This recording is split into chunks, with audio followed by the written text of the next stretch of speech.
Star Wars gaming fans finally have a lot of good news coming out this week. This morning was no different. In fact, this morning is probably even bigger than the announcement a couple days ago that Lucasfilm Games is going to be the new umbrella that all Star Wars gaming is going to be under. We kind of wondered what that meant. Did that mean that EA was going to lose their exclusivity? Did it mean that Lucasfilm was going to have a broad group of developers that were going to be under the Lucasfilm Games? Today we kind of got a little bit of an answer on that. The biggest news of that is that Ubisoft is going to be doing an open world game for Star Wars, which is something I think a lot of people have wanted over the years. While Jedi Fallen Order was a great game that kept everybody busy for a little while, and Squadrons was a pretty big hit for a month or two. An open world game gives the opportunity for people to play in that playground for a much longer time. Much like Battlefront 2, whose numbers of players have kind of gone up lately, it gives people hours upon hours of entertainment. Now, where this Ubisoft deal comes into, and it really is a cool thing, is it means that now these developers are going to be competing with one another for the best ideas and who's going to actually put in the most work to make these games great. I think EA having exclusivity probably was one of the reasons why Battlefront 2 had such a bad launch.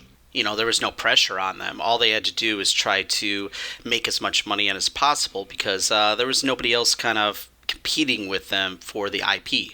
It's also one of the reasons why we haven't heard anything about Battlefront 3 is EA doesn't really have a lot of motivation to get on that game because, they're going to make a crap load of money off of Battlefield, 6?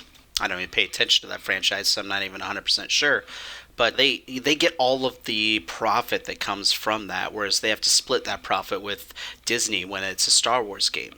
So really, there's just hasn't been a lot of pressure on EA to kind of get moving with Battlefront 3. And not that I think that Disney would necessarily, or Lucasfilm Games, I guess, would, entertain the idea of having another developer make a Battlefront 3 or make a game similar to that. I'm not 100% sure that is kind of on the table, but it kind of opens that up a little bit and maybe makes EA realize, hey, we better at least get something in the works and start putting some effort into this. I mean, this is, Disney's, Star Wars is probably the biggest IP that EA is attached to. So, the fact that they've only put out a few games over the last 8 years is just ridiculous. And I'm pretty sure, I'm guessing that Disney probably wasn't a huge fan of that. They probably were a little bit disappointed in EA. And the fact that they're now looking to work with other developers, I think maybe has EA a little bit scared that they could lose any kind of relationship they have with Star Wars. Which, if it wasn't, let's be real, if it wasn't for how great Jedi Fallen Order was, it probably would have happened. I mean, you think about it, the fact that Disney's now looking to work with other developers, if it wasn't for Jedi Fallen Order being as great as it was, it probably is a world where all of a sudden Disney decides to just completely cut off their relationship with EA. Now, what does this mean for Battlefront 3?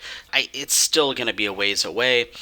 I don't think that this news is necessarily going to speed up the process of making Battlefront 3 a reality, but what I think it could do is it could force the hand of EA to actually announce their intentions to make the game, which I think would get the community really, really excited, because as of right now, they're not even saying anything about it. They cut off support for Battlefront 2, and we don't even know if there's going to be a Battlefront 3. Which I still think there's going to be. I mean, otherwise, why put in all that work to remedy the situation with Battlefront 2 if you're not going to make a sequel to it? But anyways, this news is exciting. It means that Disney's kind of realized the error of their ways of giving exclusivity to any studio whatsoever, maybe in particular EA. Let me know in the comments below what you think of it. Make sure you subscribe, hit the notification bell, and always, may the Force be with you.